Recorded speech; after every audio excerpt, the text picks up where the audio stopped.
Well, for more analysis, we can speak now to Joe Macaron, who is a global fellow with the Wilson Center's Middle East program. Thank you very much indeed for joining us. We've got this news that aid should start entering Gaza tomorrow. Would you say that's the most significant achievement that was made during the visit to the region by the US President Joe Biden?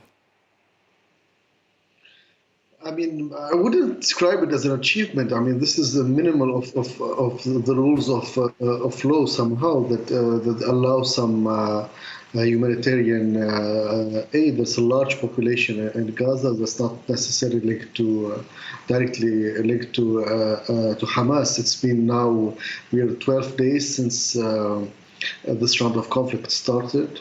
There's no clear roadmap of how things are going to go. The next 24 hours looks crucial in that sense, not only in Gaza, but for the region. So, I mean, Egypt is a key border because the other crossing point with Israel is obviously not feasible now.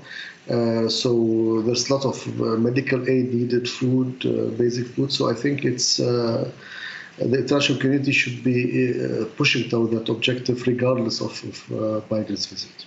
Okay, but apart from achieving this and getting the gates of the Rafah border crossing open, we think tomorrow, what else did President Biden achieve by visiting the region yesterday?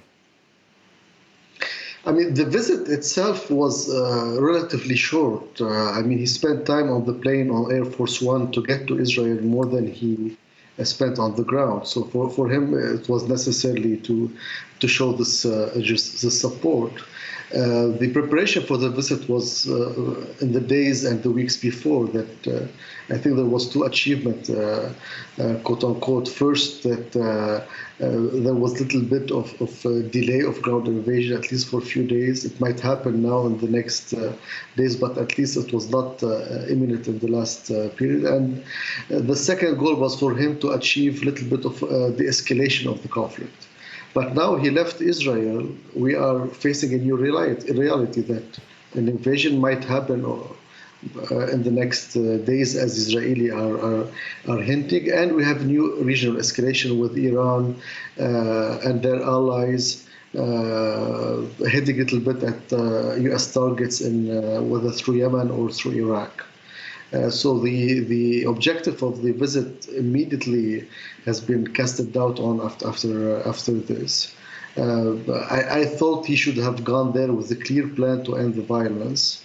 He just went for not very clear objective, and now we're seeing that the region is going into more escalation. So I think there's a need for more U.S. effort of deterrence and of mediation to basically calm down the tension in the region. Okay, I mean, if Joe Biden didn't manage to achieve that while he was there himself, which allies in the region can the United States count on to help try to de-escalate and try to address this conflict? When he had the plan to meet Arab leaders in Jordan, this was cancelled with mutual agreement after what happened in the Baptist hospital in Gaza. Previous round of conflict all ended in the same way. You have the Egyptian mediation somehow, you reach a ceasefire, and you exchange prisoners.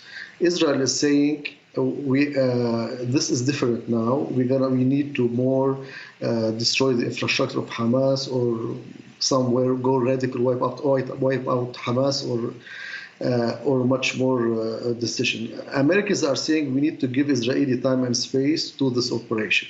Iran is saying, no, we're not going to do this. We're going to warn with the multiple fronts so they don't do that. So this is where we are at this point. But inevitably, the solution is this mediation, a ceasefire. How long it will take to get to this point? This is the big question, I think, in the next days and weeks. Yeah, I mean, one of the biggest dangers some analysts are talking right now is about a miscalculation by one party or another, notably on Israel's northern border, because Hezbollah really seemed to be testing the patience of the Israelis in that part of the country. I mean, Hezbollah and Israel are happy with their, satisfied, let's be more accurate, with the rules of engagement they had since 2006 on the border. But now Hezbollah has been increasingly under pressure by Hamas to basically act as a deterrent from Israel, that if you go in on the ground in Gaza, we're going to do this. But so far it's been limited. Cross-border, yes, but it's been limited. They didn't go into targeting civilians or more than the border. So I think for now it's still, but if the ground invasion started, then you will see more tensions, not only in Lebanon and somewhere else. But I think there's no real tension directly between Israel and Hezbollah. It's all relatively linked to what's happening in Gaza. So once Gaza went down, the Lebanese border, Israeli border will immediately calm down. But now it's tense. Everybody's on alert. The region is basically on the verge of some confrontation. But I don't see a huge escalation on the Lebanese border, because both sides are not very invested in such a scenario, at least for now. Yeah, least of all the Lebanese people who've been through enough. Thank you very much indeed, Joe Macaron, a global fellow with the Wilson Center's Middle East program. Thank you very much for taking the time to speak to us this evening. Thank you.